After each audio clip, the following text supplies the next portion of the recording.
ਪਹਿਲੇ ਵਿਸ਼ਵ ਯੁੱਧ ਦੇ ਵਿੱਚ ਬ੍ਰਿਟਿਸ਼ ਰਾਜ ਅਧੀਨ ਜਿਹੜੀ ਭਾਰਤੀ ਫੌਜ ਸੀ 10 ਲੱਖ ਤੋਂ ਵੀ ਜ਼ਿਆਦਾ ਫੌਜੀਆਂ ਨੇ ਓਵਰਸੀਜ਼ ਸਰਵ ਕੀਤਾ ਸੀ in the first world war. Second world war ਦੇ ਵਿੱਚ ਵੀ ਬਹੁਤ ਵੱਡੀ ਗਿਣਤੀ ਸੀ ਅਤੇ ਉਹਨਾਂ ਦੇ ਵਿੱਚੋਂ ਬਹੁਤ ਜਾਣਿਆਂ ਨੇ ਇਹਨਾਂ ਵਿਸ਼ਵ ਜੰਗਾਂ ਦੇ ਵਿੱਚ, ਵਿਸ਼ਵ ਯੁੱਧਾਂ ਦੇ ਵਿੱਚ ਸ਼ਹਾਦਤ ਉਹਨਾਂ ਦੀ ਹੋਈ। ਸੋ ਜਦੋਂ ਕੰਟਰੀਬਿਊਸ਼ਨ ਦੀ ਗੱਲ ਹੁੰਦੀ ਹੈ ਕਿ ਜਦੋਂ ਅਸੀਂ ਕਹਿੰਦੇ ਹਾਂ ਨਾ ਕਿ ਇਹ ਫਰੀ ਵਰਲਡ ਆਰਡਰ ਐਸਟੈਬਲਿਸ਼ ਹੋਇਆ ਫਸਟ ਵਰਲਡ ਵਾਰ ਤੋਂ ਬਾਅਦ, ਤਬਦੀਲੀ ਆਈ ਸੈਕਿੰਡ ਵਰਲਡ ਵਾਰ ਤੋਂ ਬਾਅਦ, ਜਿਹੜੀ ਅਸੀਂ ਦੁਨੀਆ ਦੇ ਵਿੱਚ ਹੁਣ ਵਿਚਰਦੇ ਹਾਂ, ਉਹ ਸੈਕਿੰਡ ਵਰਲਡ ਵਾਰ ਨੇ ਉਹ ਜਿਹੜਾ ਫਰੀ ਵਰਲਡ ਸੀ, ਜਿਹੜਾ ਫਰੀਡਮ ਦਾ ਇੱਕ ਨੀਂਹ ਪੱਥਰ ਸੀ ਉਹ ਰੱਖਿਆ ਸੀ। ਉਸ ਨੀਂਹ ਪੱਥਰ ਨੂੰ ਰੱਖਣ ਦੇ ਵਿੱਚ ਲਹੂ ਲੁਹਾਨ ਹੋਏ ਪੰਜਾਬੀ ਸੋਲਜਰਸ ਦੇ ਹੱਥ ਵੀ ਮੌਜੂਦ ਸੀ। ਭਾਰਤੀ ਮੂਲ ਦੇ ਵੱਖੋ ਵੱਖਰੇ ਜਿਹੜੇ ਬੈਕਗਰਾਊਂਡ ਤੋਂ ਆਉਣ ਵਾਲੇ ਸੋਲਜਰ ਸੀ, ਉਹਨਾਂ ਦਾ ਉਹਦੇ ਵਿੱਚ ਯੋਗਦਾਨ ਸੀ, ਜਿਹਦਾ ਇਤਿਹਾਸ ਦੇ ਵਿੱਚ ਬਹੁਤ ਲੰਬੇ ਸਮੇਂ ਤੱਕ ਕੋਈ ਬਹੁਤਾ ਜ਼ਿਕਰ ਨਹੀਂ ਹੋਇਆ। ਉਹਦੇ ਵੱਖੋ ਵੱਖਰੇ ਪਹਿਲੂ ਨੇ, ਵੱਖੋ ਵੱਖਰੇ ਰੀਜ਼ਨਸ ਨੇ, ਜਿਨ੍ਹਾਂ ਬਾਰੇ ਅਸੀਂ ਪਹਿਲਾਂ ਵੀ ਗੱਲ ਕੀਤੀ ਹੈ। ਪਰ ਅੱਜ ਇਸ ਬਾਰੇ ਹੋਰ ਗੱਲਬਾਤ ਕਰਨ ਲਈ ਮੇਰੇ ਨਾਲ ਸਟੂਡੀਓ ਦੇ ਵਿੱਚ ਰਾਜ ਪੰਡਾਲ ਜੀ ਸ਼ਾਮਲ ਹੋ ਰਹੇ ਨੇ ਅਤੇ ਨਾਲ ਹੀ ਸ਼ਾਮਲ ਹੋ ਰਹੇ ਨੇ ਸਨੀ ਖਰੋੜ ਜੀ। ਇਹਨਾਂ ਦੋਹਾਂ ਦਾ ਸਵਾਗਤ ਕਰਦੇ ਹਾਂ। ਰਾਜ ਪੰਡਾਲ ਜੀ, ਸਤਿ ਸ਼੍ਰੀ ਅਕਾਲ। ਸਤਿ ਸ਼੍ਰੀ ਅਕਾਲ ਜੀ। ਤੁਹਾਡੇ ਸਾਰੇ ਸੁਣਨ ਵਾਲੇ, ਦੇਖਣ ਵਾਲਿਆਂ ਨੂੰ ਸਾਡੇ ਵੱਲੋਂ, ਬੰਜਾਰਾ ਨੋਮੈਡ ਵੱਲੋਂ ਸਤਿ ਸ਼੍ਰੀ ਅਕਾਲ। ਸਤਿ ਸ਼੍ਰੀ ਅਕਾਲ ਜੀ। ਅਤੇ ਨਾਲ ਹੀ ਸਾਡੇ ਨਾਲ ਸਨੀ ਖਰੋੜ ਜੀ ਸ਼ਾਮਲ ਹੋ ਰਹੇ ਨੇ। ਸਨੀ ਜੀ, ਤੁਹਾਡਾ ਬਹੁਤ ਬਹੁਤ ਸਵਾਗਤ ਹੈ। ਗੁੱਡ ਮਾਰਨਿੰਗ ਜੀ। ਗੁੱਡ ਮਾਰਨਿੰਗ ਜੀ। ਸਾਰੇ ਤੁਹਾਡੇ ਸੁਣਨ ਵਾਲੇ ਸਰੋਤਿਆਂ ਨੂੰ ਸਤਿ ਸ਼੍ਰੀ ਅਕਾਲ। ਸਤਿ ਸ਼੍ਰੀ ਅਕਾਲ ਜੀ। ਸਨੀ ਜੀ, ਤੁਸੀਂ ਖੁਦ ਇੰਡੀਅਨ ਆਰਮੀ ਦੇ ਵਿੱਚ 1990 ਤੋਂ ਲੈ ਕੇ 1996 ਤੱਕ ਸੇਵਾ ਨਿਭਾਈ ਆ। ਸੋ ਬੀਇੰਗ ਐਨ ਐਕਸ ਸਰਵਿਸਮੈਨ, ਤੁਹਾਨੂੰ ਪਤਾ ਕਿ ਯੁੱਧ ਦੇ ਵਿੱਚ ਜਿਸ ਤਰ੍ਹਾਂ ਦੀ ਗੱਲਬਾਤ ਜਾਂ ਜਿਸ ਤਰ੍ਹਾਂ ਦਾ ਮਾਹੌਲ ਬਣ ਜਾਇਆ ਕਰਦਾ ਹੈ, ਜਿਸ ਤਰ੍ਹਾਂ ਦਾ ਇੱਕ ਜਜ਼ਬਾ ਹੁੰਦਾ, ਤੁਸੀਂ ਉਹ ਨੇੜਿਓਂ ਦੇਖੀਆਂ ਨੇ ਚੀਜ਼ਾਂ। ਜਦੋਂ ਤੁਸੀਂ ਵਰਲਡ ਵਾਰਜ਼ ਬਾਰੇ ਪੜ੍ਹਦੇ ਹੋ, ਦੇਖਦੇ ਹੋ, ਫॉर ਦ ਲੌਂਗੈਸਟ ਟਾਈਮ ਉਹਨਾਂ ਫੌਜੀਆਂ ਦੀ ਕੰਟਰੀਬਿਊਸ਼ਨ ਦੀ ਕੋਈ ਗੱਲ ਹੀ ਨਹੀਂ ਹੋਈ ਜਿਨ੍ਹਾਂ ਨੇ ਮੂਹਰੇ ਲੱਗ ਕੇ ਉਸ ਟੈਰੇਨ ਦੇ ਵਿੱਚ ਜਾ ਕੇ ਯੁੱਧ ਲੜਿਆ, ਜਿਸ ਟੈਰੇਨ ਬਾਰੇ ਸ਼ੁਰੂ ਦੇ ਵਿੱਚ ਉਹਨਾਂ ਨੂੰ ਪ੍ਰੋਪਰਲੀ ਟ੍ਰੇਨਿੰਗ ਵੀ ਨਹੀਂ ਸੀ, ਪ੍ਰੋਪਰ ਇਕੁਇਪਮੈਂਟ ਤੱਕ ਨਹੀਂ ਸੀ। ਉਸ ਝੰਡੇ ਦੇ ਹੇਠ ਉਹ ਲੜੇ, ਜਿਸ ਝੰਡੇ ਦੇ ਹੇਠ ਲੜਾਈ ਕਰਨ ਵਾਸਤੇ ਤਾਂ ਉਹਨਾਂ ਨੂੰ ਪ੍ਰਵਾਨ ਕੀਤਾ ਜਾਂਦਾ ਸੀ। ਪਰ ਜਦੋਂ ਉਸੇ ਹੀ ਝੰਡੇ ਦਾ ਹਵਾਲਾ ਦੇ ਕੇ ਉਹ ਕਾਮਾਗਾਟਾ ਮਾਰੂ ਜਹਾਜ਼ 'ਤੇ ਬਹਿ ਕੇ ਉਸ ਮੂਲ ਦੇ ਲੋਕ ਆਉਣਾ ਚਾਹੁੰਦੇ ਸੀ, ਉਹਨਾਂ ਨੂੰ ਕੁਝ ਮਹੀਨੇ ਪਹਿਲਾਂ ਵਾਪਸ ਮੋੜ ਦਿੱਤਾ ਜਾਂਦਾ ਕਿ ਜੀ ਨਹੀਂ, ਤੁਸੀਂ ਇੱਥੇ ਨਹੀਂ ਦਾਖਲ ਹੋ ਸਕਦੇ। ਪਰ ਕੁਝ ਮਹੀਨਿਆਂ ਬਾਅਦ ਜਦੋਂ ਫਸਟ ਵਰਲਡ ਵਾਰ ਸ਼ੁਰੂ ਹੁੰਦੀ ਆ ਤਾਂ ਉਸੇ ਹੀ ਜਿਹੜਾ ਯੂਨੀਅਨ ਜੈਕ ਦਾ ਹਵਾਲਾ ਦੇ ਕੇ ਉਹਨਾਂ ਨੂੰ ਲੜਨ ਲਈ ਭੇਜ ਦਿੱਤਾ ਜਾਂਦਾ। ਬਹੁਤ ਸਾਰੀਆਂ ਮਿਸਾਲਾਂ ਨੇ, ਬਹੁਤ ਸਾਰੀਆਂ ਇਹੋ ਜਿਹੀਆਂ ਗੱਲਾਂ ਨੇ ਜਿਹੜੀਆਂ ਤੁਸੀਂ ਨੇੜਿਓਂ ਜਿਹਨਾਂ ਦੀ ਸਟੱਡੀ ਕੀਤੀ ਆ। banjaranomad.com 'ਤੇ ਜਿਹੜਾ ਤੁਸੀਂ ਇੱਕ ਡਿਜੀਟਲ ਲਾਇਬ੍ਰੇਰੀ ਕ੍ਰੀਏਟ ਕੀਤੀ ਸਾਰਿਆਂ ਨੇ ਰਲ ਕੇ, ਉਹਦੇ ਵਿੱਚ ਬਹੁਤ ਸਾਰਾ ਅਜਿਹਾ ਮੈਮੋਰੇਬਿਲੀਆ ਉਹਨਾਂ ਲੋਕਾਂ ਨਾਲ ਸੰਬੰਧਿਤ ਹੈ ਜਿਨ੍ਹਾਂ ਨੇ ਵਿਸ਼ਵ ਯੁੱਧ ਦੇ ਵਿੱਚ ਕੰਟਰੀਬਿਊਟ ਕੀਤਾ। ਉਹਦੇ ਬਾਰੇ ਮਾੜੀ ਜਿਹੀ ਗੱਲ ਦੱਸਿਓ ਜੀ, ਵੀ ਕੁਝ ਅਜਿਹੀਆਂ ਜਿਹੜੀਆਂ ਕਹਾਣੀਆਂ ਨੇ ਜਿਨ੍ਹਾਂ ਬਾਰੇ ਵੈਬਸਾਈਟ 'ਤੇ ਜਾ ਕੇ ਸੁਣਨ ਵਾਲੇ ਪੜ੍ਹ ਸਕਦੇ ਨੇ, ਪਰ ਜਿਨ੍ਹਾਂ ਬਾਰੇ ਅੱਜ ਤੁਸੀਂ ਜਿਨ੍ਹਾਂ ਨੂੰ ਹਾਈਲਾਈਟ ਕਰਨਾ ਚਾਹੋਗੇ, ਦ ਅਨਸੰਗ ਹੀਰੋਜ਼। ਜੀ, ਜਿਹੜੇ ਅਨਸੰਗ ਹੀਰੋਜ਼ ਨੇ, ਇੱਕ ਪੰਜਾਬ ਤੋਂ ਤਾਂ ਆਈ ਸੀਗੀ ਫੌਜਾਂ ਜਿਹੜੀਆਂ ਆਈਆਂ, ਲੜੀਆਂ ਫਸਟ ਵਰਲਡ ਵਾਰ ਦੇ ਵਿੱਚ ਜੀ। ਇੱਕ ਜਿਹੜੀ ਮੈਂ ਇੱਕ ਹੋਰ ਦੱਸਣਾ ਚਾਹੁੰਦਾ ਵੀ ਕੈਨੇਡਾ ਤੋਂ ਵੀ 6 ਇਨਲਿਸਟਡ ਇਨ ਫਸਟ ਵਰਲਡ ਵਾਰ। ਉਹ ਅੱਛਾ ਜੀ। ਹਾਂਜੀ, ਇਹ ਗਹਿਰੀ ਰਿਸਰਚ ਜਿਹੜੀ ਆ ਇਹਦੇ ਬਾਰੇ ਹੋਈ ਆ ਅਤੇ 10 ਜਿਹੜੇ ਆ ਉਹ ਇਨਲਿਸਟ ਹੋਏ ਸੀਗੇ। ਇੱਕ ਜਿਹੜੀ ਗੱਲ ਵੈਰੀ ਇੰਪੋਰਟੈਂਟ ਆ ਵੀ ਜਦੋਂ 1914 1915 ਵਿੱਚ ਇਨਲਿਸਟਮੈਂਟਸ ਹੋਈਆਂ ਆ, ਉਦੋਂ ਸਿੱਖਸ ਦੇ ਲਈ ਕੋਈ ਵੋਟਿੰਗ ਰਾਈਟਸ ਨਹੀਂ ਸੀਗੇ ਇੱਥੇ, ਰਾਈਟ, ਅਤੇ ਉਹਨਾਂ ਦੇ ਕੋਲ ਬੇਸਿਕਲੀ ਕੋਈ ਰਾਈਟਸ ਨਹੀਂ ਸੀਗੇ। ਸੋ ਉਹਨਾਂ 'ਚੋਂ 10 ਸਿੱਖ ਜਿਹੜੇ ਫਰੋਮ ਕੋਈ ਵਿਨੀਪੈਗ ਤੋਂ, ਵਿਕਟੋਰੀਆ, ਵੈਨਕੂਵਰ ਅਤੇ ਓਨਟੇਰੀਓ ਤੋਂ ਲਿਸਟ ਹੋ ਕੇ ਅਤੇ ਉਹ ਜਾ ਕੇ ਉੱਥੇ ਵਿਸ਼ਵ ਯੁੱਧ ਦੇ ਵਿੱਚ ਲੜੇ ਸੀਗੇ। ਸੋ ਉਹ ਕੈਨੇਡੀਅਨ ਫੌਜਾਂ ਦੇ ਨਾਲ ਜਿਹੜੇ ਮੋਢੇ ਨਾਲ ਮੋਢਾ ਜੋੜ ਕੇ ਲੜਨ ਵਾਲੇ ਜਿਹੜੇ ਸਿੱਖ ਸੋਲਜਰ ਸੀ, ਹਾਂਜੀ, ਜਿਹੜੇ ਪੰਜਾਬ ਤੋਂ ਆਏ, ਵੱਖੋ ਵੱਖਰੀਆਂ ਜਿਹੜੀਆਂ ਬਟਾਲੀਅਨਸ ਆਈਆਂ ਉਹਦੇ ਵਿੱਚ ਤਾਂ ਸੀਗੇ ਹੀ, ਇੱਥੋਂ ਵੀ ਗਏ। ਹਾਂਜੀ, ਇੱਥੋਂ 10 ਸਿੱਖ ਇੱਥੇ ਦੀਆਂ ਕੈਨੇਡੀਅਨ ਬਟਾਲੀਅਨਸ ਦੇ ਵਿੱਚ ਇੰਡਕਟ ਹੋ ਕੇ ਅਤੇ ਉੱਥੇ ਜਾ ਕੇ ਲੜੇ ਨੇ। ਹਾਂਜੀ, ਉਹਨਾਂ 'ਚੋਂ ਕੈਜੂਅਲਟੀ ਵੀ ਹੋਈ, ਪਰ ਐਂਡ ਜ਼ਖਮੀ ਹੋਏ, ਦੁਬਾਰਾ ਜਾ ਕੇ ਲੜੇ। ਸੋ ਇਹੋ ਜਿਹੀਆਂ ਕਹਾਣੀਆਂ ਸੀਗੀਆਂ 10 ਸਿੱਖ ਜਿਹੜੇ ਸੀਗੇ ਜੀ। ਅਤੇ if I want to take a minute and I want to honour these guys, ਮੈਂ ਉਹਨਾਂ ਦੇ ਨਾਂ ਲੈਣਾ ਚਾਹੂੰਗਾ। ਬਿਲਕੁਲ ਬਿਲਕੁਲ ਜੀ। ਸੋ ਇਹ ਸੀਗੇ ਜੀ ਬਾਬੂ ਸਿੰਘ, ਇਹ ਸੀਗੇ ਗੁਰਜੀਤ ਸਿੰਘ, ਮੁਕਮ ਸਿੰਘ, ਹਰੀ ਸਿੰਘ, ਹਰਨਾਮ ਸਿੰਘ, ਜੌਨ ਸਿੰਘ, ਲਕਸ਼ਮਣ ਸਿੰਘ, ਰਾਮ ਸਿੰਘ, ਸੇਵਾ ਸਿੰਘ ਅਤੇ ਵਰਿਆਮ ਸਿੰਘ। ਇਹ 10 ਸਿੱਖ ਸੀਗੇ ਜਿਹੜੇ ਲੜੇ ਉੱਥੇ। ਇਟਸ ਫੈਸੀਨੇਟਿੰਗ ਹੈ ਨਾ, ਮਤਲਬ ਗੱਲ ਇਹ ਜਦੋਂ ਹੁਣ ਦੇਖੋ, ਇਹ ਗੱਲ ਹੁਣ ਸਾਹਮਣੇ ਆਉਣੀਆਂ ਸ਼ੁਰੂ ਹੋਈ ਹੈ। ਬਹੁਤ ਸਾਰੇ ਲੋਕਾਂ ਨੂੰ ਅਜੇ ਪਹਿਲੀ ਵਾਰ ਸ਼ਾਇਦ ਪਤਾ ਲੱਗ ਰਿਹਾ ਹੋਏਗਾ 108 ਸਾਲ ਬਾਅਦ ਤੇ ਵਿਸ਼ਵ ਯੁੱਧ ਦੇ ਇਹਦੇ ਪਿੱਛੇ ਬੜੇ ਰੀਜ਼ਨਸ ਰਹੇ ਜੀ ਵੀ ਹੈ ਨਾ ਇਸ ਕੰਟਰੀਬਿਊਸ਼ਨ ਨੂੰ ਸਪਰੈਸ ਕਿਉਂ ਕੀਤਾ ਗਿਆ। ਪਰ ਆਈ ਥਿੰਕ ਜਿਹੜੀ ਆਪਾਂ ਅੱਜ ਹੁਣ ਗੱਲ ਕਰਨੀ ਆ ਉਹਦੇ ਵਿੱਚ ਜੇ ਰਾਜ ਜੀ ਆਪਾਂ ਗੱਲ ਕਰੀਏ ਬਹੁਤ ਸਾਰੇ ਹੋਰ ਅਜਿਹੀਆਂ ਐਗਜ਼ਾਮਪਲਸ ਨੇ। vanjaranomad.com ਜਿਹੜੀ ਵੈਬਸਾਈਟ ਆ, ਤੁਸੀਂ ਇੱਕ ਡਿਜੀਟਲ ਲਾਇਬ੍ਰੇਰੀ ਜਿਹੀ ਦੁਰਲੱਭ ਕਿਤਾਬਾਂ ਦੀ ਦੁਰਲੱਭ ਮਟੀਰੀਅਲ ਦੀ ਕ੍ਰੀਏਟ ਕਰ ਦਿੱਤੀ ਆ ਜਿਹੜੀ ਕਿ ਸਿੱਧਾ ਇਤਿਹਾਸ ਇੱਕਦਮ ਸਾਹਮਣੇ ਲਿਆ ਕੇ ਰੱਖ ਦਿੱਤੀ ਆ। ਸੋ ਉਹਦੇ ਵਿੱਚ ਵਰਲਡ ਵਾਰ ਨਾਲ ਰਿਲੇਟਡ, ਵਰਲਡ ਵਾਰ ਦੇ ਵਿੱਚ ਜਿਹੜੇ ਸ਼ਹਾਦਤਾਂ ਹੋਈਆਂ ਉਹਦੇ ਨਾਲ ਰਿਲੇਟਡ ਕਿਹੋ ਜਿਹਾ ਕੰਟੈਂਟ ਇਸ ਵੇਲੇ ਸੁਣਨ ਵਾਲੇ ਉੱਥੇ ਜਾ ਕੇ ਐਕਸਪਲੋਰ ਕਰ ਸਕਦੇ ਨੇ? ਆਪਣੇ ਕੋਲ ਮੈਡਲ ਨੇ ਜੀ, ਕੁਝ ਕਿਤਾਬਾਂ ਨੇ ਤੇ ਕੁਝ ਦਸਤਾਵੇਜ਼ ਨੇ ਜਿਹੜੇ ਹੱਥ ਲਿਖਤ ਨੇ। ਸੋ ਇਹ ਤਿੰਨ ਚੀਜ਼ਾਂ ਜਿਹੜੀਆਂ ਕਰ ਸਕਦੇ ਆ। ਬਾਕੀ ਡਾਇਰੈਕਟਲੀ ਰਿਲੇਟਡ ਕਈ ਚੀਜ਼ਾਂ ਨਹੀਂ ਹੈਗੀਆਂ, ਪਰ ਕਈ ਅਫਸਰਾਂ ਦੀਆਂ ਜਿਨ੍ਹਾਂ ਦੀ ਸ਼ਮੂਲੀਅਤ ਸੀਗੀ ਫਸਟ ਵਰਲਡ ਵਾਰ 'ਚ ਉਹਨਾਂ ਦੀਆਂ ਜਾਂ ਸੈਕੰਡ ਵਰਲਡ ਵਾਰ 'ਚ ਉਹਨਾਂ ਦੀਆਂ ਕਿਰਪਾਨਾਂ ਜਾਂ ਉਹਨਾਂ ਦੀਆਂ ਪੁਰਾਣੀਆਂ ਵਾਕਿੰਗ ਸਟਿਕਸ ਉਹ ਚੀਜ਼ਾਂ ਹੈਗੀਆਂ ਨੇ। ਸੋ ਉਹ ਉਸ ਤਰ੍ਹਾਂ ਨਾਲ ਇਹਨਾਂ ਨੂੰ ਇਕੱਠਾ ਕੀਤਾ ਗਿਆ ਹੋਇਆ। ਪਰ ਜਿਹੜੀ ਇੱਕ ਸਨੀ ਹੁਣੀ ਗੱਲ ਕਰ ਰਹੇ ਸੀਗੇ ਕਿ ਇਹ ਜਿਹੜੀ ਆਪਾਂ ਜਿਹੜੇ ਦਿਨ ਮਨਾਉਂਦੇ ਆ ਨਾ, ਇਹ ਜੰਗਾਂ ਨੂੰ ਗਲੋਰੀਫਾਈ ਕਰਨ ਲਈ ਨਹੀਂ ਮਨਾ ਰਹੇ, ਕਿਉਂਕਿ ਇਹ ਜੰਗਾਂ ਆਪਣੀਆਂ ਤਾਂ ਸੀਗੀਆਂ ਨਹੀਂ ਜੀ। ਪਰ ਜੇ ਇਹਨੂੰ ਜਿਸ ਤਰ੍ਹਾਂ ਮੈਂ ਇਹਨੂੰ ਦੇਖਦਾ ਨਾ ਕਿ ਦੋ ਯੂਰਪ ਦੀਆਂ ਵੱਡੀਆਂ ਸੋਚਾਂ ਨੇ ਜੀ, ਸਾਰੀ ਦੁਨੀਆ ਨੂੰ ਦੋ ਜੰਗਾਂ 'ਚ ਧੱਕਿਆ ਜੀ, ਜਿਹਦੇ ਵਿੱਚ ਸਿੱਖਾਂ ਦੀ ਸ਼ਮੂਲੀਅਤ ਬੜੀ ਬਾਕਮਾਲ ਸੀ। ਉਹ ਬੜੀ ਜੋਸ਼, ਬਹਾਦਰੀ ਤੇ ਸ਼ਿੱਦਤ ਨਾਲ ਲੜੇ ਜੀ। ਇਹ ਵੀ ਮੈਂ ਸੋਚਦਾ ਕਿ ਜੇ ਉਹ ਨਾ ਲੜਦੇ ਔਰ ਜਾਂ ਜਿੱਥੇ ਜਿੰਨੇ ਉਹਨਾਂ ਨੇ ਮਾਰ ਕੇ ਮਾਰੇ, ਅੱਜ ਯੂਰਪ ਦੇ ਵਿੱਚ ਜਰਮਨ ਬੋਲੀ ਜਾਂਦੀ ਹੋਣੀ ਸੀਗੀ ਜੀ। ਸੋ ਮੈਂ ਇਹਨੂੰ ਇਸ ਤਰ੍ਹਾਂ ਵੀ ਦੇਖਦਾ ਕਿ ਜਿਹੜੀਆਂ ਉਹ ਯੂਰਪੀਅਨ ਕੌਮਾਂ ਨੇ, ਸਾਰੇ ਇੰਡੀਅਨਾਂ ਦਾ, ਕਿਉਂਕਿ ਮੈਂ ਸਿੱਖਿਆ, ਮੈਂ ਆਪਣੀ ਗੱਲ ਕਰਾਂਗਾ, ਸਿੱਖਾਂ ਦੇ ਉਹ ਕਰਜ਼ਦਾਰ ਨੇ ਇਸ ਟਾਈਮ। ਸੋ ਇਹ ਗੱਲ ਸਾਨੂੰ ਯਾਦ ਕਰਨੀ ਵੀ ਚਾਹੀਦੀ ਹੈ ਤੇ ਉਹਨਾਂ ਨੂੰ ਕਰਾਉਣੀ ਵੀ ਚਾਹੀਦੀ ਆ ਜੀ। ਜਿਹੜੀ ਤੁਸੀਂ ਗੱਲ ਕਰ ਰਹੇ ਸੀ ਵੀ ਇਹ ਕਿਉਂ ਨਹੀਂ ਨਸ਼ਰ ਹੋਇਆ, ਬਾਹਰ ਆਇਆ ਜੀ, ਉਹਦਾ ਇੱਕ ਕਾਰਨ ਮੇਰੇ ਖਿਆਲ ਪੈਨਸ਼ਨ ਵੀ ਸੀਗੀਆਂ, ਕਿਉਂਕਿ ਜਦੋਂ ਉਹ ਫੌਜੀ ਲੜੇ ਉਹ as a British India subject ਆਪਾਂ ਕਹਿ ਲੈਂਦੇ ਹਾਂ ਪੋਲਾਈਟਲੀ ਨਾ, ਪਰ ਸੀਗੇ ਤਾਂ ਗੁਲਾਮ ਉਹ ਜੀ। ਸੋ ਜਦੋਂ 47 ਦੀ ਪੰਜਾਬ ਦੀ ਵੰਡ ਹੋਈ ਆ ਤੇ ਇੰਡੀਆ ਦੀ ਵੰਡ ਹੋਈ ਆ, ਉਦੋਂ ਜਦੋਂ ਉਹ ਭਾਰਤ ਸਰਕਾਰ ਕੋਲ ਗਏ ਤੇ ਉਹ ਕਹਿੰਦੇ ਵੀ ਅਸੀਂ ਤੁਹਾਨੂੰ ਪੈਨਸ਼ਨ ਨਹੀਂ ਦੇ ਸਕਦੇ ਕਿਉਂਕਿ ਤੁਸੀਂ ਬ੍ਰਿਟਿਸ਼ ਇੰਡੀਆ ਲਈ ਲੜੇ ਸੀਗੇ। ਤੇ ਜਦੋਂ ਉਹ ਬ੍ਰਿਟਿਸ਼ ਇੰਡੀਆ ਕੋਲ ਗਏ ਉਹ ਕਹਿੰਦੇ ਵੀ ਅਸੀਂ ਤੁਹਾਨੂੰ ਤਾਂ ਨਹੀਂ ਦੇ ਸਕਦੇ ਕਿਉਂਕਿ ਤੁਸੀਂ ਸਾਡੇ ਸਿਟੀਜ਼ਨ ਸੀਗੇ ਨਹੀਂ ਜੀ। ਸੋ ਸ਼ਾਇਦ ਇਹ ਵੀ ਇੱਕ ਕਾਰਨ ਹੋਵੇ ਕਿ ਉਹਨੂੰ ਦਬਾਉਣ ਦਾ ਜੀ। ਬਾਕੀ ਕਹਾਣੀ ਉਹੀ ਲਿਖਦਾ ਜਿਹੜਾ ਜੇਤੂ ਹੁੰਦਾ ਜੀ ਜੀ।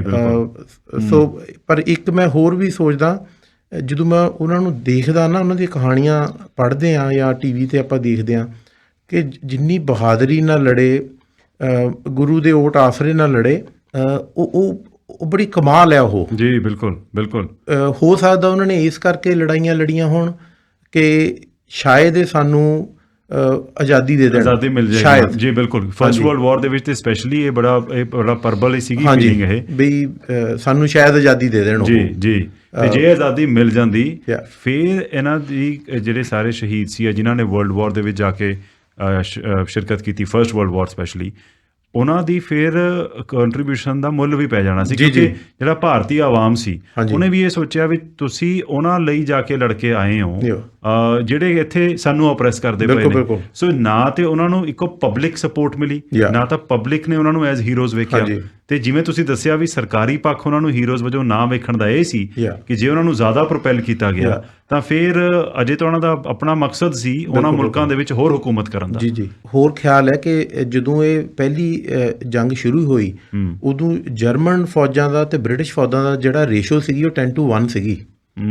ਸੋ ਉਹ ਕਦੀ ਵੀ ਜਿਹੜੀਆਂ ਗੁਲਾਮ ਜਿਹੜੀਆਂ ਕੌਮਾਂ ਸੀ ਉਹਨਾਂ ਨੂੰ ਜਿਹੜੀਆਂ ਉੱਥੇ ਦੀਆਂ ਲੜਾਈਆਂ ਸੀ ਉੱਥੇ ਨਹੀਂ ਲਿਜਾਂਦੇ ਹੁੰਦੇ ਸੀ ਜੀ। ਪਰ ਕਿਉਂਕਿ ਉਹਨਾਂ ਦਾ ਜਿਹੜਾ ਤਵਾਜ਼ਨ ਜੀ ਇੰਬੈਲੈਂਸ ਹੋ ਗਿਆ ਸੀਗਾ, ਸੋ ਉਹਦੇ ਕਰਕੇ ਉਹਨਾਂ ਨੂੰ ਨਾ ਚਾਹੁੰਦੇ ਹੋਏ ਵੀ ਸਾਰਿਆਂ ਨੂੰ ਉਹਦੇ ਵਿੱਚ ਸ਼ਾਮਿਲ ਕਰਨਾ ਪਿਆ। ਜੰਗ ਤਾਂ ਬੇਸਿਕਲੀ ਇੰਪੀਰੀਅਲ ਪਾਵਰਸ ਦੀ ਸੀਗੀ। ਬਿਲਕੁਲ ਬਿਲਕੁਲ। ਉਹਨਾਂ ਨੇ ਜਿਹੜੇ ਆਪੋ ਆਪਣੇ ਇੰਪੀਰੀਅਲ, ਇਹ ਤਾਂ ਜਿਹੜੇ ਮੁਲਕਾਂ ਦੇ ਉੱਪਰ ਭਾਵੇਂ ਉਹ ਜਰਮਨੀ ਦਾ ਜਿੱਥੇ ਇੱਥੇ ਦਬਦਬਾ ਪੈਂਦਾ ਸੀ ਕਿਉਂਕਿ ਉਹਨਾਂ ਦੇ ਆਲੇ ਦੁਆਲੇ ਦੇ ਖਿੱਤੇ ਦੇ ਵਿੱਚ ਉਹਨਾਂ ਦੇ ਐਲਾਈ ਸੀਗੇ, ਯੂਰਪ ਨੂੰ ਸਪੈਸ਼ਲੀ ਬ੍ਰਿਟੇਨ ਨੂੰ ਉਹ ਤੇ ਜਿੱਥੇ ਉਹਨਾਂ ਦੀ ਹੁਕੂਮਤ ਸੀ ਉਹਨੂੰ ਐਸੈਟ ਵਜੋਂ ਵੇਖਦੇ ਸੀ ਬਿਲਕੁਲ ਬਿਲਕੁਲ ਕਿ ਉੱਥੋਂ ਤੁਹਾਨੂੰ ਹੁਣ ਆਪਣੇ ਵਾਰ ਐਸੈਟਸ ਲੈ ਕੇ ਆਓ। ਬਿਲਕੁਲ। ਵਾਰ ਐਸੈਟ ਭਾਵੇਂ ਉਹ ਰਿਸੋਰਸ ਹੋਵੇ, ਭਾਵੇਂ ਉਹ ਫੌਜ ਦੀ ਸ਼ਕਲ ਦੇ ਵਿੱਚ, Yeah, ਭਾਵੇਂ yeah. ਹਿਊਮਨ ਰਿਸੋਰਸ ਹੋਵੇ। ਬਿਲਕੁਲ। ਸੋ ਇਹ ਬਿਲਕੁਲ ਤੁਹਾਡੀ ਗੱਲ ਸਹੀ ਹੈ ਜੀ ਵੀ ਉੱਥੇ ਇੰਪੀਰੀਅਲ ਪਾਵਰਸ ਦੀ ਲੜਾਈ ਦੇ ਵਿੱਚ ਜਿਹੜੇ ਮੁਲਕਾਂ ਦੇ ਉੱਪਰ ਹੁਕੂਮਤ ਸੀ ਉਹਨਾਂ ਦੇ ਬਾਸ਼ਿੰਦੇ ਉਹਨਾਂ ਨੂੰ ਜ਼ਬਰਦਸਤੀ ਲੜਾਈ ਦੇ ਵਿੱਚ ਧੱਕ ਦਿੱਤਾ ਗਿਆ। ਹਾਂਜੀ। ਸਨੀ ਖਰੋੜ ਜੀ ਇਹ ਦੱਸਿਓ ਕੁਝ ਜਿਹੜੇ ਮੈਮੋਰੇਬਿਲੀਆ ਜਿਹੜਾ ਤੁਸੀਂ ਲੈ ਕੇ ਵੀ ਆਏ ਹੋ ਨਾਲ, ਹਾਂਜੀ। ਉਹਦੇ ਵਿੱਚ ਇੱਕ John Smith, lieutenant John Smith ਦੀ ਕਹਾਣੀ ਕੀ ਆ, ਜਿਨ੍ਹਾਂ ਨੇ ਕਿ ਇੱਕ ਪਲੈਟੂਨ ਕਮਾਂਡਰ ਸੀਗੇ। ਮਈ 1915 ਦੇ ਵਿੱਚ ਇੱਕ ਉਹ ਕਿਹੜਾ ਹਮਲਾ ਸੀ ਜਿਹੜਾ ਇਹਨਾਂ ਨੇ ਕੀਤਾ, ਇਹਨਾਂ ਨਾਲ 10 ਸਿੱਖ ਸੋਲਜਰ ਸੀ। ਹਾਂਜੀ। ਸੋ ਇਹ ਲੈਫਟੀਨੈਂਟ ਜੌਨ ਸਮਿਥ ਜਿਹੜੇ ਸੀਗੇ, ਇਹ 15 ਲੁਧਿਆਣਾ ਸਿੱਖ, ਜਿਹੜੀ ਕਿ one of the first Sikh regiment ਜਦੋਂ ਫਾਰਮ ਹੋਈ ਸੀਗੀ ਅੱਛਾ ਜੀ। ਆਫਟਰ ਸਿੱਖ ਰਾਜ ਵਾਸ ਖਤਮ ਹੋਇਆ ਜਦੋਂ ਜੀ। ਤੇ ਉਹ ਇਹ 15 ਲੁਧਿਆਣਾ ਸਿੱਖ ਜਿਹੜੀ ਸੀ ਉਸ ਵੇਲੇ ਜਰਮਨ ਟ੍ਰੈਂਚਸ ਦੇ ਉੱਥੇ ਫਰਾਂਸ ਦੇ ਵਿੱਚ ਦੇ ਨੇੜੇ ਸੀਗੇ ਤੇ ਕਟ ਆਫ ਹੋ ਗਈ ਸੀਗੀ ਇਹਨਾਂ ਦੀ ਜਿਹੜੀ ਬਟਾਲੀਅਨ ਸੀਗੀ। ਅੱਛਾ ਜੀ। ਸੋ ਇਹਨਾਂ ਨੇ ਜਿਹੜੀ ਕਟ ਆਫ ਟ੍ਰੈਂਚਸ ਵਰ ਕਟ ਆਫ ਤੇ ਇਹਨਾਂ ਨੇ ਜਾ ਕੇ ਐਮਓ ਜਿਹੜਾ ਖਤਮ ਹੋ ਰਿਹਾ ਸੀਗਾ, ਬਾਕੀ ਦੀ ਜਿਹੜੀ ਰੈਜੀਮੈਂਟ ਇਹਨਾਂ ਦੀ ਗਾਹਾਂ ਲੜ ਰਹੀ ਸੀ। So they are getting heavy fire.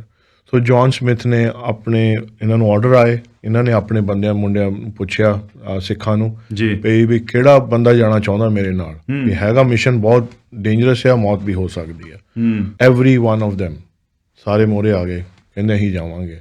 ਉਹਨਾਂ ਨੇ 10 ਬੰਦੇ ਸਿਲੈਕਟ ਕੀਤੇ, ਗਏ ਨਨ ਆਫ them ਤੇ ਜਾ ਕੇ ਉਹਨਾਂ ਨੂੰ ਸਮਾਨ ਪਹੁੰਚਾਇਆ। We talking arty fire, we talking machine gun fire, everything. ਉਹਦੇ ਵਿੱਚੋਂ ਜਾ ਕੇ ਆਪਣੇ ਮੁੰਡੇ ਸੀਗੇ ਉਹ ਸਾਰੇ ਫੌਤ ਹੋਏ। ਜੌਨ ਸਮਿਥ ਹੋਣੀ ਜਾ ਕੇ ਗ੍ਰੇਨੇਡਸ ਉਹਨਾਂ ਨੂੰ ਦਿੱਤੇ, ਸਾਰਾ ਰੀਇਨਫੋਰਸਮੈਂਟਸ ਹੋਈਆਂ। They had enough ammo to fight overnight ਤਾਂ ਕਿ ਜਾਤੇ ਰੀਇਨਫੋਰਸਮੈਂਟਸ ਆ ਸਕਣ।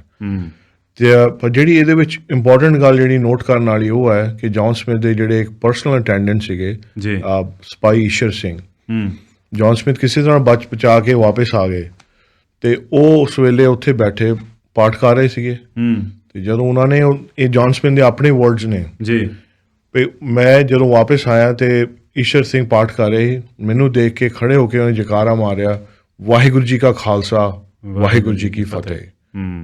ਤੇ ਕਹਿੰਦਾ ਵੀ ਮੈਂ ਕਿਸੇ ਵੀ ਉਹਦੇ ਆਪਣੇ ਵਰਡ ਦੇ, ਮੈਂ ਕਿਸੇ ਵੀ ਬੈਟਲ ਜਾਣ ਨੂੰ ਤਿਆਰ ਹਾਂ ਤੇ ਮੇਰੇ ਨਾਲ ਜੇ ਮੇਰੇ ਸਿੱਖ ਸੋਲਜਰਸ ਹੋਣ ਆਲ ਫਾਈਟ ਦੇਅਰ। ਸੋ ਉਹ ਸਿੱਖਾਂ ਦੀ ਜਿਹੜੀ ਬਹਾਦਰੀ ਆ ਜੀ, ਉਹ ਇਸ ਤਰ੍ਹਾਂ ਨਾਲ ਕੋਰੀਡੋਰਸ, ਬ੍ਰਿਟਿਸ਼ ਕੋਰੀਡੋਰਸ ਦੇ ਵਿੱਚ ਉਹ ਗੂੰਜਦੀ ਹੈ, ਜਾਂ ਆਰਮੀ ਕੋਰੀਡੋਰਸ ਦੇ ਵਿੱਚ ਗੂੰਜਦੀ ਹੈ, ਜਿੱਥੇ ਮਰਜੀ। that it's unremarkable। ਸਮੇਂ ਸਿਰ ਦੇਖੋ ਬਹੁਤ ਸਾਰੀਆਂ ਅਜਿਹੀਆਂ ਮਿਸਾਲਾਂ ਆਉਂਦੀਆਂ ਰਹੀਆਂ ਜਦੋਂ ਇਸ ਬਹਾਦਰੀ ਦੇ ਬਿਲਕੁਲ ਸਿੱਧੇ ਤੌਰ ਤੇ ਦ੍ਰਿਸ਼ਟਾਂਤ ਸਾਹਮਣੇ ਆਉਂਦੇ ਰਹੇ। ਵਰਲਡ ਵਾਰ ਤੇ 1914 'ਚ ਹੋਈ ਜੀ, ਉਸ ਤੋਂ ਪਹਿਲਾਂ ਕਿਉਂਕਿ ਬ੍ਰਿਟਿਸ਼ ਨੂੰ ਪਤਾ ਸੀ ਜਿਹੜੀ ਸਾਰਾਗੜੀ ਦੀ ਲੜਾਈ 1897 ਦੇ ਵਿੱਚ ਹੋਈ, ਉਹ ਵੇਖ ਚੁੱਕੇ ਸੀ ਵੀ ਕਿਸ ਤਰ੍ਹਾਂ ਜਜ਼ਬੇ ਦੇ ਨਾਲ ਵੀ ਜਦੋਂ ਪਤਾ ਕਿ ਮੌਤ ਬਿਲਕੁਲ ਸਾਹਮਣੇ ਦਿਸ ਰਹੀ ਆ ਤੇ ਬਹੁਤ ਸੌਖਾ ਸੀ ਉਦੋਂ ਰਿਟਰੀਟ ਕਰ ਜਾਣਾ, ਪਰ ਰਿਟਰੀਟ ਨਾ ਕਰਕੇ ਉਦੋਂ ਮੁਕਾਬਲਾ ਕੀਤਾ ਤੇ ਜਿਹੜੇ ਉਹ ਕਿਲੇ ਸੀ ਉਹ ਬਚਾ ਲਏ ਗਏ ਸੀ। ਹੁਣ ਜਦੋਂ ਉਹੀ ਜਿਹੜਾ ਉਹ ਟ੍ਰੈਂਡ ਸੀ ਉਹ ਪਤਾ ਸੀ ਬ੍ਰਿਟਿਸ਼ ਨੂੰ ਵੀ, ਤੇ ਇਹੀ ਗੱਲ ਹੈ ਵੀ ਉਹਨਾਂ ਨੇ ਮਾਰਸ਼ਲ ਕੌਮਾਂ ਆਇਡੈਂਟੀਫਾਈ ਕੀਤੀਆਂ ਸੀ ਵੀ ਕਿੱਥੋਂ ਰਿਕਰੂਟਮੈਂਟ ਕਰਨੀ ਆ, ਕਿਹਨੂੰ ਅੱਗੇ ਜੰਗ ਦੇ ਵਿੱਚ ਭੇਜਣਾ, ਜਿਹਦੇ ਵਿੱਚੋਂ ਭਾਵੇਂ ਉਹ ਉੱਧਰੋਂ ਪਠਾਨ ਹੋਣ ਉਹਨਾਂ ਨੂੰ ਲਿਜਾਂਦਾ ਗਿਆ, ਗੁਰਖਾਜ਼ ਨੂੰ ਲਿਜਾਂਦਾ ਗਿਆ ਤੇ ਸਿੱਖਾਂ ਨੂੰ ਬਹੁਤ ਵੱਡੀ ਗਿਣਤੀ ਦੇ ਵਿੱਚ ਲਿਜਾਂਦਾ ਗਿਆ ਇਸ ਵਾਰ ਦੇ ਵਿੱਚ। ਇੱਕ ਹੋਰ ਸਨੀ ਜੀ ਕਹਾਣੀ ਆ ਤਰਲੋਕ ਸਿੰਘ ਜੀ ਦੀ। ਤਰਲੋਕ ਸਿੰਘ ਜੀ ਦੀ ਕੀ ਸਟੋਰੀ ਹੈ ਜੀ ਇਸ ਵਾਰ ਦੇ ਸੰਦਰਭ ਵਿੱਚ? ਇਹ ਜਿਹੜਾ ਮੈਡਲ ਆ ਰਾਜ ਭਾਈ ਨੇ ਐਕਵਾਇਰ ਕੀਤਾ ਜੀ, ਤੇ ਕਾਫੀ ਇਹਦੇ ਉੱਤੇ ਅਸੀਂ ਫਿਰ ਰਿਸਰਚ ਹੋਈ ਆ। ਤੇ ਜਿਹੜੇ ਤਰਲੋਕ ਸਿੰਘ ਦਾ ਜਿਹੜਾ ਮੈਡਲ ਹੈ ਬੜਾ ਹੀ ਇਹ ਮੈਡਲ ਇਹ ਪਹਿਲਾਂ ਤਾਂ ਗੱਲ ਤਰਲੋਕ ਸਿੰਘ ਜੀ ਜਿਹੜੇ ਸੀਗੇ ਇਹ ਸੀਗੇ ਜਲੰਧਰ ਬ੍ਰਿਗੇਡ ਦੀਆਂ ਤਿੰਨ ਰੈਜੀਮੈਂਟ ਸੀਗੀਆਂ। ਅੱਛਾ ਜੀ। ਉਹਨਾਂ ਵਿੱਚੋਂ ਇਹ ਰੈਜੀਮੈਂਟ ਸੀਗੀਆਂ 47 ਸਿੱਖਸ, 15 ਲੁਧਿਆਣਾ ਸਿੱਖਸ ਜਿਨ੍ਹਾਂ ਦੀ ਹੁਣੀ ਗੱਲ ਕਰਕੇ ਹਟੇ ਆਪਾਂ ਜੀ, ਤੇ 59 ਸਿੰਧ ਰਾਈਫਲਸ ਤੇ ਫਸਟ ਮੈਨਚੈਸਟਰ ਵੀ ਸੀ, ਪਰ 59 ਸਿੰਧ ਰਾਈਫਲ ਦੇ ਸੀਗੇ ਤਰਲੋਕ ਸਿੰਘ ਜੀ। ਸੋ ਇਹ ਨਵੀਂ ਛਪਿਆਲ ਦੀ ਜਿਹੜੀ ਲੜਾਈ, ਨਵੀਂ ਛਪਿਆਲ ਜਿਹੜੀ ਵਿਲੇਜ ਹੈਗੀ ਆ ਉੱਥੇ ਮੈਮੋਰੀਅਲ ਵੀ ਆ ਜੀ, ਤੇ ਇਹ ਉੱਥੇ ਸ਼ਹੀਦ ਹੋਏ ਸੀਗੇ ਤਰਲੋਕ ਸਿੰਘ ਲੜਾਈ ਦੇ ਵਿੱਚ 1915 ਦੇ ਵਿੱਚ ਜੀ। ਸੋ ਇਹਨਾਂ ਨੂੰ ਇਹ ਮੈਡਲ ਜਿਹੜਾ ਆ ਐਜ਼ ਐਨ ਆਨਰ ਦਿੱਤਾ ਗਿਆ ਤੇ ਇਹਨਾਂ ਦਾ ਨਾਂ ਜਿਹੜਾ ਵਾਰ ਮੈਮੋਰੀਅਲ ਤੇ ਪੈਨਲ ਨੰਬਰ 25 ਤੇ ਨੈਵ ਛਪਿਆਲ ਦਾ ਜਿਹੜਾ ਵਾਰ ਮੈਮੋਰੀਅਲ ਹੈ ਉੱਥੇ ਇਹਨਾਂ ਦਾ ਨਾਂ ਹੈਗਾ ਆ ਜੀ, like to listed as one of the war casualties। So ਇਹ ਬੜਾ ਹੀ ਅਹਿਮ ਮੈਡਲ ਆ, ਕਿਉਂਕਿ ਇਸ ਮੈਡਲ ਦੇ ਪਿੱਛੇ ਇੱਕ ਬਹੁਤ ਹੀ ਬਹਾਦਰੀ ਦੀ ਕਹਾਣੀ ਜਿਹੜੀ ਆ ਤਰਲੋਕ ਸਿੰਘ ਦੀ ਉਹ ਹੈਗੀ ਆ। ਤੇ ਇਹੀ ਮੈਂ ਕਹਿਣਾ ਚਾਹੂੰਗਾ ਵੀ there are so many other medals, ਬਿਲਕੁਲ, but we were lucky enough to actually acquire this medal with of a brave soldier, ਜੀ Sikh soldier. ਜੀ ਇਸ ਤਰ੍ਹਾਂ ਦੀਆਂ ਕਿੰਨੀਆਂ ਕਹਾਣੀਆਂ ਹੋਰ ਰਾਜ ਭੰਡਾਲ ਜੀ ਹੈਗੀਆਂ ਨੇ ਕਿ ਜੇ ਉਹਨਾਂ ਨੂੰ ਪੜ੍ਹੀਏ ਬੰਦਾ ਜਜ਼ਬਾਤੀ ਵੀ ਹੋ ਜਾਂਦਾ, ਹੈਰਾਨੀ ਵੀ ਹੁੰਦੀ ਆ ਕਿ ਉਹ ਜਜ਼ਬਾ ਅਤੇ ਉਸ ਤਰ੍ਹਾਂ ਦੀ ਬਹਾਦਰੀ, ਉਹ ਦਲੇਰੀ ਆਉਂਦੀ ਕਿੱਥੋਂ ਸੀ, ਹੈ ਨਾ, ਜਿਹੜੀ ਉਹ ਮਿਸਾਲ ਆਪਣੇ ਆਪ ਦੇ ਵਿੱਚ ਬਣ ਗਈ। ਪਰ ਅਗੇਨ ਇਸ ਗੱਲ ਦਾ ਬੜਾ ਦੁੱਖ ਹੁੰਦਾ ਕਿ ਜਿਹੜਾ ਉਹਨਾਂ ਦਾ ਡਿਊ ਬਣਦਾ ਕ੍ਰੈਡਿਟ ਸੀ ਉਸ ਬਹਾਦਰੀ ਵਾਸਤੇ, ਉਹ ਮਿਲ ਨਾ ਸਕਿਆ ਉਹਨਾਂ ਨੂੰ। ਬਿਲਕੁਲ। ਇੰਡੀਆ ਦੇ ਵਿੱਚ ਫਸਟ ਵਰਲਡ ਵਾਰ ਤੋਂ ਬਾਅਦ ਹੁਣ ਬਹੁਤ ਸਾਰੇ ਲੋਕੀ ਅਸੀਂ ਫੋਟੋ ਖਿਚਾ ਕੇ ਆ ਜਾਂਦੇ ਹਾਂ ਦਿੱਲੀ ਜਦੋਂ ਇੰਡੀਆ ਗੇਟ ਜਿਹੜਾ ਅਮਰ ਜਵਾਨ ਜੋਤੀ ਜਿਹੜੀ ਉੱਥੇ ਚੱਲ ਰਹੀ ਆ, ਪਰ ਉਹ ਇੰਡੀਆ ਗੇਟ ਐਕਚੁਅਲੀ ਉਹਨਾਂ ਸ਼ਹੀਦਾਂ ਦੇ ਨਾਵਾਂ ਦੇ ਨਾਲ ਹੀ ਅੰਕਿਤ ਆ ਜਿਨ੍ਹਾਂ ਨੇ ਫਸਟ ਵਰਲਡ ਵਾਰ ਦੇ ਵਿੱਚ ਜਾਨਾਂ ਵਾਰੀਆਂ ਸੀ। ਸੁਣਨ ਵਾਲਿਆਂ ਨੂੰ ਕੀ ਸੁਨੇਹਾ ਦੇਣਾ ਚਾਹੋਗੇ, ਕਿਉਂਕਿ ਸਾਨੂੰ ਪਤਾ ਕਿ ਜੰਗ ਦੇ ਆਸਾਰ ਅਤੇ ਜਿਹੜੀ ਉਸ ਤਰ੍ਹਾਂ ਦਾ ਅਨਰੈਸਟ ਆ ਉਹ ਦੁਨੀਆ ਦੇ ਵਿੱਚ ਅੱਜ ਵੀ ਯੂਕਰੇਨ ਰਸ਼ੀਆ ਦੇ ਵਿੱਚ ਉਹੀ ਹਾਲਾਤ ਬਣੇ ਨੇ। ਬਿਲਕੁਲ। ਤੀਜੇ ਵਿਸ਼ਵ ਯੁੱਧ ਦੀ ਗੱਲ ਕਈ ਵਾਰੀ ਬੜੀ ਲੂਜ਼ਲੀ ਕਰ ਦਿੱਤੀ ਜਾਂਦੀ ਹੈ। ਬਿਲਕੁਲ। ਅਤੇ ਪਰ ਜਦੋਂ ਅਸੀਂ ਆਹ ਪਹਿਲੇ ਅਤੇ ਦੂਜੇ ਵਿਸ਼ਵ ਯੁੱਧ ਵੱਲ ਵੇਖਦੇ ਹਾਂ, ਤੁਹਾਨੂੰ ਲੱਗਦਾ ਵੀ ਸਿੱਖ ਸਕੇ ਹਾਂ ਅਸੀਂ ਕੁਛ, ਜਿਹੜੀ ਓਵਰਆਲ ਲਰਨਿੰਗ ਹੋਈ ਹਿਊਮੈਨਿਟੀ ਦੀ ਉਹਦੇ ਵਿੱਚੋਂ? ਲਰਨਿੰਗ ਇੱਦਾਂ ਹੋ ਗਈ ਜੀ ਵੀ ਜਿਹੜੇ ਅੱਗੇ ਹਥਿਆਰ ਹੁੰਦੇ ਸੀਗੇ ਉਹ ਜੇ ਉਹਨਾਂ ਨੂੰ ਹੁਣ ਨਾਲ ਤੁਸੀਂ ਕੰਪੇਅਰ ਕਰੋ ਉਹ ਬੜੇ ਸੋਫਿਸਟੀਕੇਟਡ ਹੋ ਗਏ ਨੇ। ਸੋ ਮੇਰਾ ਖਿਆਲ ਲਰਨਿੰਗ ਤਾਂ ਆਪਾਂ ਆਹੀ ਕੀਤੀ ਆ।